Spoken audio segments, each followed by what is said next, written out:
네, 오늘은 어버이 주일로 지킵니다. 세상에는 수많은 만남이 있지만 우리의 의지하고는 전혀 상관없는 만남이 있다면 그것은 부모와 자식의 만남일 것입니다. 하나님이 직접적인 간섭, 하나님이 직접적인 주권에 의한 그 만남으로 이어진 것이 부모와 자식 간의 만남입니다. 오늘 부모와 자식 간의 이 만남을 통해서 하나님께서 우리의 아버지 되시고 또 그 마음을 우리의 부모를 통해서 엿보게 하셨는지도 모릅니다. 네, 아버지의 마음, 하나님께서 우리를 향하신 그 아버지의 마음은 우리 육신의 아버지를 넘어선 하나님께서 창조주이고 모든 것들을 주관하시는 분이 피조물 된 인간을 향하여 자식이라 칭하시고 친히 아버지가 되어주신 놀라운 은혜입니다. 그대 넘어서 인간이 어리석게도 주의 말씀을 그 명령을 어긋나요 영 죽을 수밖에 없는 죄인이 되었음에도 불구하고 아버지의 무한하신 사랑과 그 긍휼로 말미암아 하나뿐이 없는 독생자를 우리에게 내어주시기까지 사랑하셨던 아버지의 사랑. 이 아버지의 사랑은 우리 인간의 머리로서는 깨달을 수 없습니다. 그냥 미루어 짐작하여 아는 것이죠.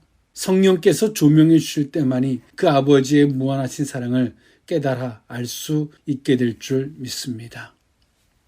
네, 오늘 이 본문이 있는 말씀, 오늘 이 말씀이 있게 된 계기는 복음을 거부하고 끝까지 회개하지 않는 자들에 대한 심판을 선언하셨던 예수님께서는 이제 반대로 회개하고 주께로 나오는 자들이 누릴 참된 평안에 대해서 말씀해 주셨습니다.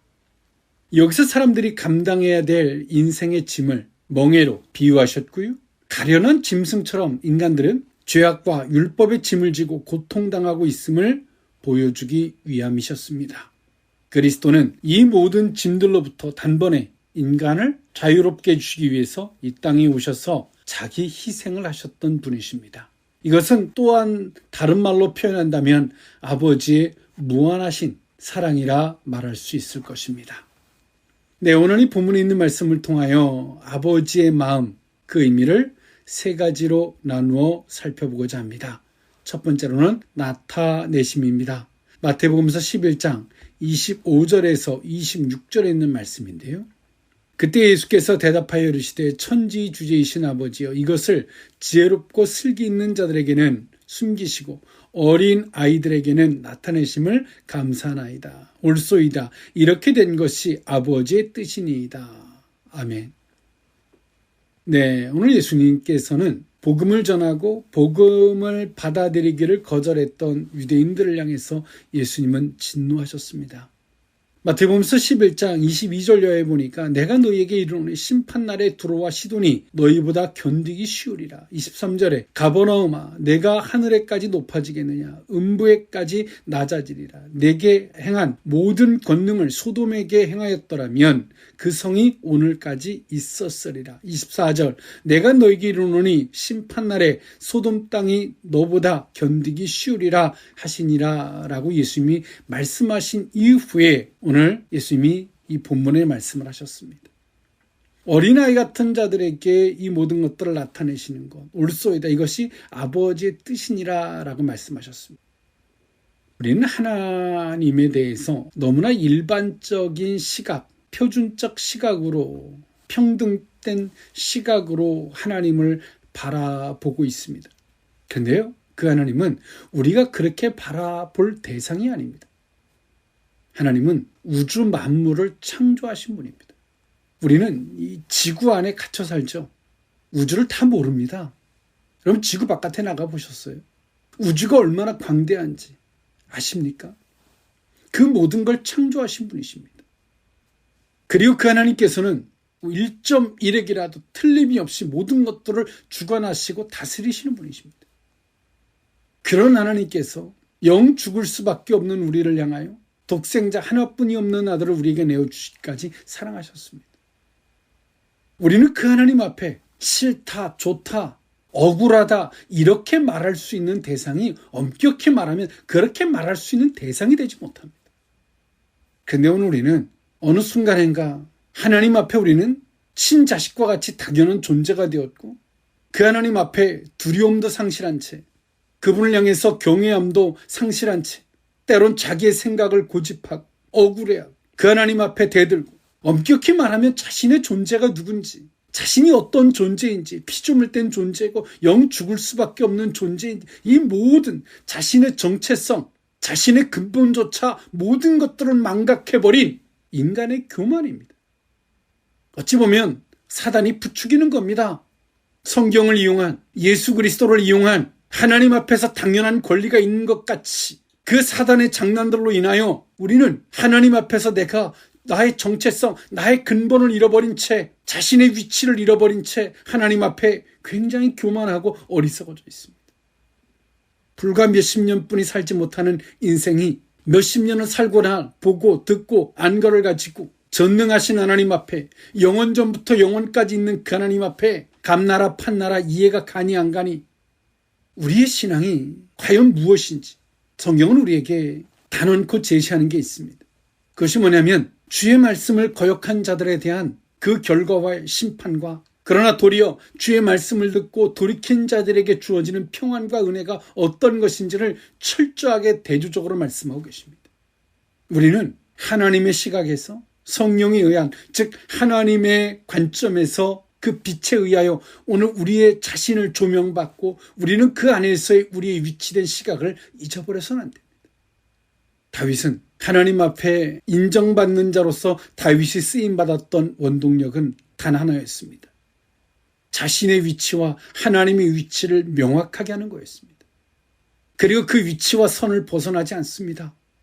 근데 오늘 우리는 예수 그리스도를 믿는다는 것이 과연 무엇인지, 때론 사단과 세상의 관점에서 하나님을 호도하는 그런 관점과 시각으로 하나님을 받아들이고 이해한 인간의 어리석음들, 만왕의 왕 전능자 앞에서 그 겸손함이 상실되어져 있는 내가 아는 것이 과연 무엇이라고 하나님은 말씀하십니다. 우리에게 어떤 자들을 향하여 은혜가 있고 긍휼이 있는지를 분명히 말씀하고 계십니다.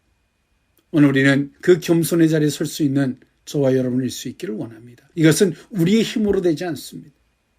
빛으로 조명받을 때 하나님의 관점에서 볼 때만이 확연하게 드러날 수 있다는 사실을 기억할 수 있기를 원합니다.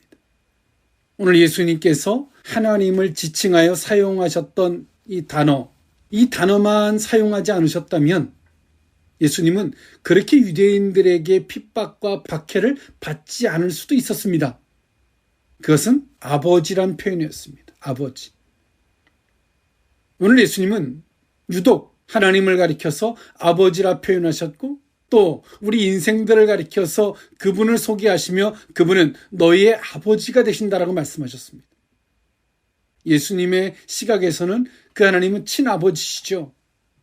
그러나 우리의 관점은 예수 그리스도를 말미암아 얻어진 양자적인 관점에서의 아버지죠. 그럼 우리는 얼마나 겸손해야 될까요?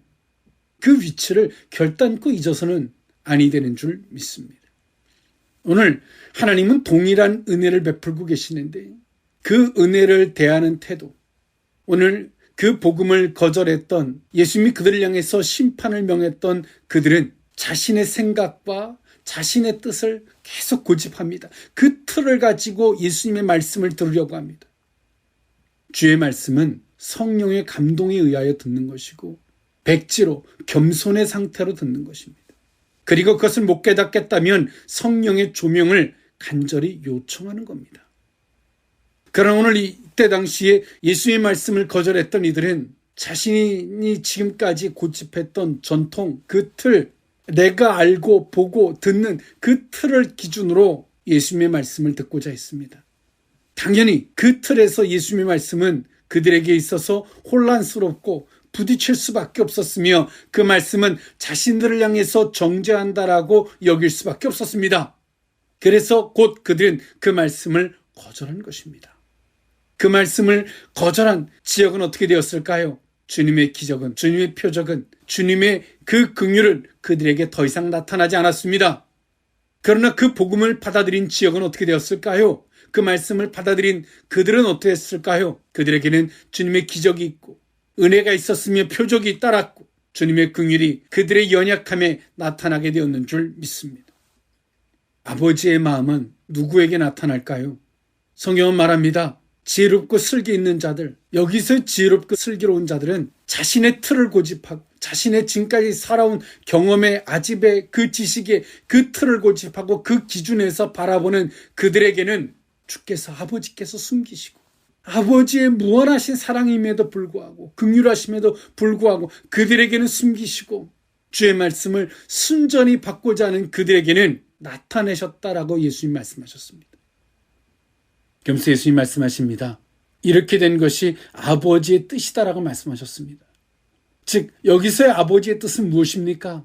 아버지의 뜻은 그 말씀을 순전히 겸손히 받고자 하는 그들을 향해서 나타내시는 것이 아버지의 뜻이라는 겁니다. 우리는 하나님을 순전히 바라보지 않습니다. 어떻게 바라보냐면 내가 지금까지 살아온 경험, 틀, 지식, 이치 이런 논리들을 기반으로 그 말씀을 바라봅니다. 우리가 살아온 경험으로 홍해 바다를 바라보면 그 바다는 우리에게 장애물이지 결코 그 홍해 바다는 우리에게 길이 될 수 없습니다. 범람하는 요단강은 지금까지 우리가 살아온 경험과 이치와 지식의 논리로 바라보면 우리를 가로막고 있는 틀이지 기적의 장소가 될 수 없습니다. 홍해 바다가 되었던 요단강이 되었던 그 모든 것들이 기적의 장소가 되게 하기 위해서는 순전히 그 말씀을 받는, 겸손히 그 말씀을 받을 때 홍해 바다가 갈라지고 요단강이 갈라지는 기적의 장소가 되는 줄 믿습니다. 하나님은 당신이 하시는 일을 숨길 자에게 숨기시고 나타낼 자에게 나타내십니다. 그 기준을 오늘 예수님이 제시하는 겁니다. 자신의 틀과 경험과 지식과 이 모든 것들을 내려놓은 순전한 겸손의 상태로 바라보는 자들에게는 나타내 주시고 이것이 맞는지 틀리는지 자신의 기준과 잣대를 들고 설치는 자들에게는 숨기신다라고 이것이 아버지의 뜻이다라고 말씀하셨습니다. 그 기준은 누구로부터 온 것입니까? 다 나를 위해서 온 것입니다. 지금도 그 기준을 고집하는 이유가 무엇입니까? 나를 지키기 위한 겁니다. 옹졸한 자기 자신을 지키기 위한 기준, 그 기준을 들고 하나님 앞에서 감나라 판나라는 것입니다. 우리가 살다 보면 부모의 마음이 보이지 않다가 어느 날 우리가 살다 보면 부모의 마음이 보일 때가 있습니다. 그때 이러셨겠구나. 그것이 언제입니까? 때론 우리가 철들어서 그럴 수도 있겠지만 또 한편에서는 자식이 속썩일 때 그것을 감내하면서 부모가 나를 향해서 이랬겠구나라고 생각을 하겠죠. 그 고통의 자리까지 가보니까 그제서야 보이는 거예요. 우리가 하나님 아버지의 마음을 언제 깨닫나요? 똑같습니다. 때론 우리가 복음을 전할 때, 하나님을 이야기할 때 그것을 거절하거나 대항하거나 교만한 자들을 보면서 아버지께서 나를 대하시며 그러셨겠구나라고 우회적으로 돌아볼 때가 있죠. 그러나 반면에 아버지의 그 고통의 자리를 겪지 않아도 아버지의 관점에서 보면서 자신을 돌아볼 때가 있습니다. 그것이 신앙입니다. 그래서 우리가 굳이 그 고통의 자리까지 가지 않아도 볼 수 있도록 성령께 겸손히 조명받기를 요청하는 거예요. 아버지께서는 지금도 당신의 마음을, 당신의 뜻을, 당신의 일에 가심을 그렇게 겸손하게 어린아이 같은 자들에게 숨기지 않고 자세하게 분명하게 나타내 보여주심을 말씀하십니다. 아버지의 마음이 보이십니까? 아버지의 마음이 보인다면 우리는 굳이 믿음을 지키려고 하지 않아도 그 자체가 믿음이 됩니다. 굳이 기도하려고 애쓰지 않아도 아버지의 마음이 보이면 그 자체가 기도의 자리가 됩니다. 우리가 어떤 문제든 어떤 길의 선택이든 모든 것들이 그것을 깨닫기를 위해서 기도하십니까? 잘 모르겠어요? 그런데 아버지의 마음이 보이는 순간에 그 모든 것들이 다 명확해집니다. 결론은 아버지의 마음을 볼 수 없기에 모든 것들이 명확하지 않고 보이지 않는 겁니다. 그러면 아버지의 마음이 왜 안 보일까요? 앞서 말했던 것처럼 내 기준과 틀에 사로잡힌 겁니다. 사단이 때론 이렇게 하나님을 생각해봐. 어느 순간인가 하나님을 평준화해 둔 하나님이 친구라 하셨지만 어떤 과정을 겪은 친구입니까? 피조물 땐 겸손함, 죄인 땐 송구함, 이 모든 것들을 거쳐낸 친구된 자리입니다. 친구라 말하지만 그 속에는 하나님에 대한 경외함이 있고 친구라 말하지만 그 속에는 하나님의 아버지에 대한 두려움이 있고, 친구라 말하지만 그 속에 하나님 아버지의 긍휼하심이 깃들어진 친구된 마음인 것입니다. 어디서 그 하나님 앞에 억울함이 존재할 수 있고 감나라 판나라 할 수 있겠습니까? 이것이 곧 아버지의 마음인 줄 믿습니다.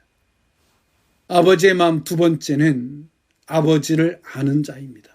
마태복음서 11장 27절에 있는 말씀인데요. 내 아버지께서 모든 것을 내게 주셨으니 아버지 외에는 아들을 아는 자가 없고 아들과 또 아들의 소원대로 계시를 받는 자 외에는 아버지를 아는 자 없느니라. 아멘. 여기서 아버지를 아는 자를 예수님은 두 부류로 정리하셨습니다. 첫 번째로는 아버지를 아는 자는 친아들인 예수 그리스도, 당신 외에는 아버지를 아는 자가 없다라고 말씀하셨고요. 두 번째로 하나님 아버지를 아는 자는 누구냐면 아들의 소원대로 계시를 받는 자 외에는 아버지를 아는 자가 없다라고 예수님은 단언코 말씀하셨습니다. 그래서 우리는 하나님 아버지를 알기 위해서는 두 가지의 길이 제시되어져 있음을 확인할 수 있습니다. 첫 번째로는 예수 그리스도 외에는 아버지를 아는 자가 없기에 예수님은 스스로를 가리켜서 나는 길이요 진리요 생명이라 말씀하셨기에 예수 그리스도의 이름으로 아버지를 향해 나아가는 거예요. 그래서 예수 그리스도의 이름으로 나갈 때만이 아버지가 보여요. 내 공로, 내 의지로는 아버지가 보이지 않아요. 도리어 억울함만이 존재합니다. 예수 그리스도의 이름으로 나아가면 하나님께서 우리를 위하여 친히 내어주셨던 예수 그리스도의 희생, 그 독생자들을 내어주시기까지 사랑하셨던 그 예수 그리스도의 이름으로 나가면 아버지의 긍휼과 사랑이 보여요. 무한하신 긍휼이 보입니다. 그런데 내가 뭔가를 조금 희생을 했어요. 내가 뭔가 좀 기도를 했어. 내 노력으로 아버지께 나가면 아버지의 사랑이 안 보이고 억울해요. 하나님, 내가 이렇게 했는데 이게 뭡니까? 하나님, 내가 이렇게 한 건 그럼 뭐예요? 막 이렇게 억울한 마음이 들어서 하나님 앞에 막 따지다 보면 아버지의 마음이 안 보여요. 억울해. 그것은 아버지와 우리의 대상을 넘어서 그건 부모와 자식 간의 관계도 똑같습니다. 위의 사랑이 안 보여요. 밑에서 나를 치받아야지만이 그제서야 내가 아버지를 향해서 이렇게 했구나 라고 깨달을 뿐이지 안 보여요. 그래서 우리는 예수 그리스도의 이름으로 기도하는 것이고 예수 그리스도의 사랑을 가지고 아버지께 나아가는 거예요. 그제서야 예수 그리스도로 말미암아 아버지의 사랑을 깨달을 수가 있어요. 그리고 두 번째, 하나님 아버지를 아는 자는 누구냐면 예수 그리스도의 소원대로 계시를 받은 자, 주님께서 원하는 그들, 선택받은 그들만이 아버지를 아는 자가 될 것이다라고 예수님 말씀하셨습니다. 택함을 받은 자, 선택을 받은 자, 그들만, 주님이로 말미암아 선택을 받은 자, 그들만이 아버지를 볼 수 있게 되는 거예요. 우리는 나는 전자인가 후자인가가 중요한 게 아닙니다. 아버지를 과연 나는 아는 자인가 모르는 자인가의 차이입니다. 아버지를 아는 자는요, 비록 내가 아무리 힘들고 어려워도 아버지를 원망할 수가 없습니다. 아버지를 아는 자는 그 하나님 앞에서 이렇고 저렇고 하지 않고 겸손하게 저를 가르쳐 주십시오. 깨닫게 해주십시오. 겸손의 기도를 합니다. 그것이 아버지를 아는 자와 모르는 자의 차이입니다. 예수 그리스도의 이름으로 나아가거나 주님으로 말미암아 주님의 소원대로 선택받은 자, 택함받은 자이거나 둘 중에 하나입니다. 어떤 자를 다 넘어서 과연 우리는 진짜 아버지를 아는 자인지를 되돌아볼 수 있는 저와 여러분일 수 있기를 원합니다. 오늘 이 말씀을 예수님이 하시게 된 계기가 뭐라 말씀드렸습니까? 주님의 말씀을 거절했던 자들로 말미암아 시작되었던 말씀입니다. 주님의 말씀은, 그 복음은 성도들에게 그 말씀을 받는 자들에게는 기적과 능력과 자유함과 치료함이 있는 잔치 같은 자리였습니다. 우리의 신앙생활도 마찬가지입니다. 기적과 표적과 능력과 잔치 같은 그런 날이 성도들의 길과 삶입니다. 그런데 그 말씀이, 그 복음이 우리들에게 잔치와 능력이 되지 못하고 때론 가버나움과 같이 하나님의 진노를 사고 심판이 깃들게 되는 것은 우리가 그 말씀을 받지 않고 있기 때문입니다. 더 정확하게 말하면 내 틀과 잣대를 기준으로 그 말씀을 받고 있는 결과인 것입니다. 그래서 주님의 나타내 주심도 없고 아버지를 알지도 못해요. 아버지를 알지 못하니 예수 그리스도의 이름으로 나아가는 것이 아니라 자신의 공로를 따라 나아가고 자신의 의로움에 빠져서 도리어 하나님의 진노를 불러일으키고 예수 그리스도와 상관없는 자리에 빠지게 되고 점점점 아버지를 아는 게 아니라 점점점 아버지를 모르는 자리로 흘러가는 것입니다. 저는 감히 묻고 싶습니다. 아버지를 아는 자리에 계십니까? 효자는 누굽니까? 부모의 마음을 아는 자입니다. 무엇을 많이 한 것이 효자가 아니라 부모한테 뭔가를 많이 드린 자가 효자가 아니라 부모의 마음을 아는 자입니다. 부모의 마음을 헤아리는 자가 효자입니다. 누가 하나님 앞에 합한 자입니까? 부모의 마음을, 하나님의 마음을 아는 자입니다. 그리고 그의 마음을 헤아리는 자가 곧 성숙한 성도입니다. 다윗이 그러했습니다. 하나님의 마음을 헤아려서 감히 하나님 앞에 기름 부음 받은 자를 향해서 비록 나를 괴롭게 하지만 그를 향해서 칼을 뺄 수 없었던 다윗.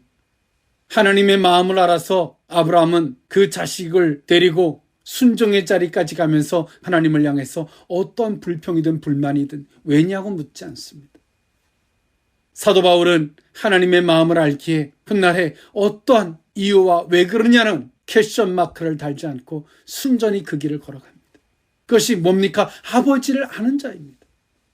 저들에게 성령이 오셔서 성령의 충만한 은혜를 입었습니다. 결과적으로는 표적과 기적을 나타내는 주역들이 되었지만 더 중요한 것이 있습니다. 아버지를 아는 자가 되었다는 것입니다. 이 시대에 살아가는 많은 성도들이, 크리스찬들이 성령의 충만함과 성령의 능력을 간구하지만 진정 성령이 임한 자들의 그 결과는 아버지를 아는 자인데 아버지를 아는 자를 엿볼 수 없다는 겁니다. 능력만을 표방할 뿐이지 정말 성령이 오시면 저들 속에서 아버지를 아는 그 순전한 그 마음을 엿볼 수 없다는 것은 우리를 말미암아 많은 것들을 생각하게 하고 고민할 수밖에 없는 것입니다. 우리 속에 성령이 계시다면 진정 아버지를 아는 그 마음이 저와 여러분들에게 주어질 줄 믿습니다. 아버지의 마음, 마지막 세 번째는 마음의 쉼입니다. 마태복음서 11장 28절에서 30절에 있는 말씀인데요. 수고하고 무거운 짐진 자들아 다 내게로 오라. 내가 너희를 쉬게 하리라. 나는 마음이 온유하고 겸손하니 나의 멍에를 메고 내게 배우라. 그리하면 너희 마음이 쉼을 얻으리니 이는 내 멍에는 쉽고 내 짐은 가벼움이라 하시니라. 아멘. 오늘 예수님은 그 인생들을 가리켜서 어떤 존재인지를 말씀하십니다. 아버지를 모르기 때문에 인생들이 전락한 그 자리는 어떤 자리입니까? 하나님께서 나타내 주심도 느끼지 못하고 아버지를 알지도 못합니다. 그랬던 그들의 결과는 수고하고 무거운 짐을 지는 인생일 수밖에 없었습니다. 수고하고 무거운 짐, 앞서서 언급해드렸던 것처럼 인생을 짊어지고 내가 다 책임지려고 하고 율법에 하나님에 대한 잘못된 틀에 갇혀서 애쓰고 힘쓰고 사는 거예요. 종교의 굴레에 갇혀서 말이죠. 그것은 하나님이 나타내 주심도 모르고 아버지도 진짜 아버지가 어떤 분인지를 모르는 거예요. 그랬던 그들을 향해서 예수님 말씀하십니다. 수고하고 무거운 짐진 자들아. 하나님이 너를 이 땅에 보내신 것과 너희들에게 신앙을 주신 참된 의도를 너희들은 깨닫지 못한다. 그건 짐이 아니다 라고 말씀하시면서 수고하고 무거운 짐진 자들아 다 내게로 오라라고 말씀하셨습니다. 즉 다시금 너희들의 신앙과 삶과 그 모든 것들을 새롭게 해주시겠다는 겁니다. 쉬게 해주겠다. 아무것도 안 하고 놀게 해주시겠다는 것이 아니라 신앙이 뭐고 삶이 뭔지 정말 너희들에게 이것을 새롭게 해주시겠다. 새롭게 해주는 그 삶은 수고하고 무거움이 아니라 쉼이 있는 복된 삶이라고 말씀하십니다. 이렇게 배우고 듣고자 하는 자들을 향해서는 예수님 말씀하십니다. 그런 자들을 향해서는 나는 마음이 온유하고 겸손하니 라고 말씀하셨습니다. 두려움이 왜 옵니까? 하나님을 향한 그 경외함 때문에 오는 두려움 말고 심판 때문에 오는 두려움, 그 두려움이 왜 옵니까? 자신의 틀을 고집하기 때문에 오는 거예요. 겸손하게 듣고 배우려고 하면 결단코 두려움으로 오지 않습니다. 만약에 두려움으로 온다면 그것은 성경이 틀린 겁니다. 오늘 이 말씀을 성경에서 삭제해야 되는 것입니다. 예수님 말씀하세요.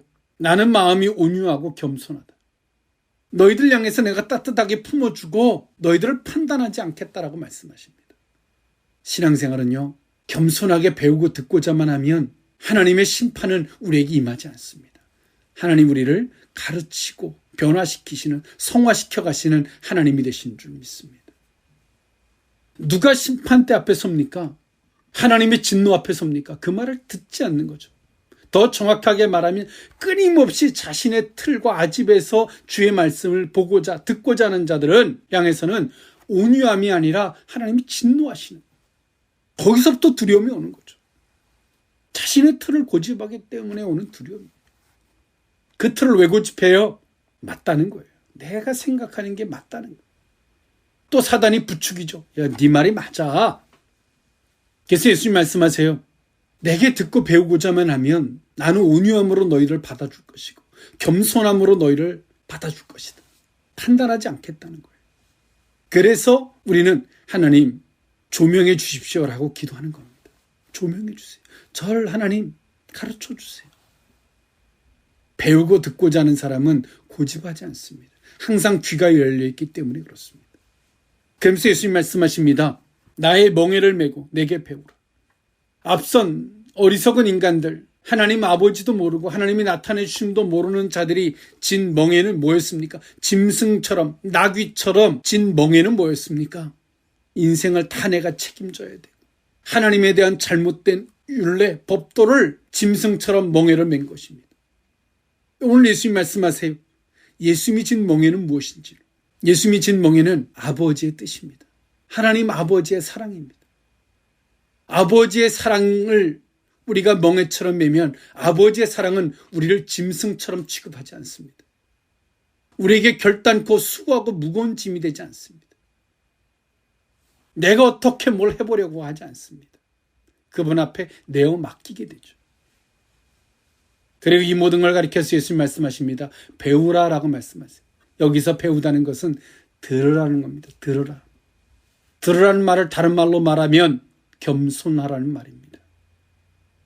겸손하라는 말을 다른 말로 이야기하면 내 주제, 내 본분, 내 위치를 알라는 겁니다. 우리의 위치를 알면 겸손하게 되고 겸손하게 되면 듣게 되는 것입니다. 우리가 교회 조금 다니고 우리가 신앙생활하고 기도 조금 하면 무슨 자격이라도 된 것처럼 하나님 앞에 힐문하고 따지고 억울해하고 아버지를 알게 되면요. 겸손하게 되면 바뀝니다. 신앙생활 할 수 있게 해주셔서 감사하고 기도할 수 있게 해주셔서 감사하고 아버지 이름을 부를 수 있게 해주셔서 감사하고 바뀝니다. 이런 신앙을 가지면 29절에 말씀하시죠. 너희의 마음이 쉼을 얻게 될 것이다. 쉼. 여기서의 쉼은 어떤 의미입니까? 그제서야 깨닫는 거예요. 내가 막 붙잡고 있던 것이 아버지가 붙잡고 있는 손을 발견하는 순간 내가 붙잡고 있었던 것이 어리석은 것인 걸 깨닫게 돼. 놓게 되는 거죠. 아버지, 전능자, 위대하신 분이 붙잡고 있는 손을 발견하는 순간에 내가 붙잡고 발버둥치둥 치던 것이 얼마나 어리석은 것인지를 깨닫게 되는 거예요. 묵게 되는 거죠. 맡기게 되는 거예요. 마음의 쉼을 얻게 될 것이다 라고 예수님 말씀하세요. 그러면서 예수님 뭐라 말씀하십니까? 이는 내 멍에는 쉽고 내 짐은 가벼웁니다. 내 멍에는 쉽고 내 짐은 가볍다는 말씀이 뭐예요? 주님의 뜻대로 아버지의 사랑은 그런 것이 아니라는 겁니다. 오늘의 이 말씀에 그 정점으로 오면서 앞선 전제적인 조건이 무엇입니까? 어린아이와 같이 아버지가 나타내 주심이 있고 아버지를 아는 자들, 그들에게 임할 은혜입니다. 여전히 내 틀에 사로잡혀서 나를 고집하면 하나님의 나타내 주심도 없고 아버지를 모르기 때문에 자기 나름대로 소설을 쓰는 거예요. 하나님 이걸 기뻐하실까 저걸 기뻐하실까 혼자 나름대로 소설을 써서 자기 착각에 하나님을 섬기는 거예요. 짐승과 같이 멍에를 치는데 인생의 무거운 짐을 지고 하나님을 잘못 오해한 율법의 굴레에 사로잡혀 인생을 사는 거죠. 짐승처럼 살아가는 거예요. 그것은 결단코 아버지가 원하는 것이 아니다라고 말씀하셨습니다. 오늘 예수님께서 하나님을 가리켜서 아버지라 지칭하신 그 이유가 무엇입니까? 아버지를 아는 것입니다. 오늘 우리 속에 임하신 성령이 표적만을 나타내 주기를 바란다면 정말 어리석은 것입니다. 예수님의 제자들에게 임했던 성령이 임하시고 나셔서 그들에게 어떤 표적이 나타나기 전에 그들에게 성령께서 선 역사하셨던 것이 무엇이냐면 주께서 그 전에 하셨던 말씀을 먼저 깨닫게 하셨습니다. 즉 아버지를 알게 하신 것입니다. 인생을 이만큼 살고 나니까 부모의 마음이 보이십니까? 우리가 때론 복음을 전하고 영혼 때문에 아파해보지 않으면 아버지의 마음을 깨달을 수 없는 거예요. 그런 과정을 통해서 아버지를 아시겠습니까? 성령의 조명이 주심, 그 겸손의 자리에서 아버지를 아시겠습니까? 오늘 이 말씀을 통하여 아버지의 마음을 알 수 있는, 그 자리에 설 수 있는 저와 여러분일 수 있기를 원합니다. 기도하겠습니다. 사랑의 하나님, 우리가 신앙생활한다 하나 하나님 아버지의 마음은 모르는 채 신앙의 잘못된 오류에 사로잡혀 살거나 아버지를 모르기에 하나님을 이러면 하나님이 기뻐하실까 저러면 기뻐하실까 마음에 쉼이 없는 인생의 굴레에 무거운 짐을 지고 살아가는 어리석은 자였음을 고백합니다. 겸손의 심령으로 아버지의 뜻은 그들에게 아버지의 뜻을 나타내 주시며 예수 그리스도의 이름으로 나아가거나 주님으로 말미암아 선택받거나 택함받은 자만이 아버지를 아는 자라 말씀하셨던 것과 같이 예수 그리스도의 이름으로 나아가기를 원합니다. 그 자리에서 하나님 듣고 배우고자 하기에 마음의 쉼과 평안이 있는 복된 자리가 우리들의 자리가 되게 하여 주옵소서. 예수님의 이름으로 기도합나이다. 아멘.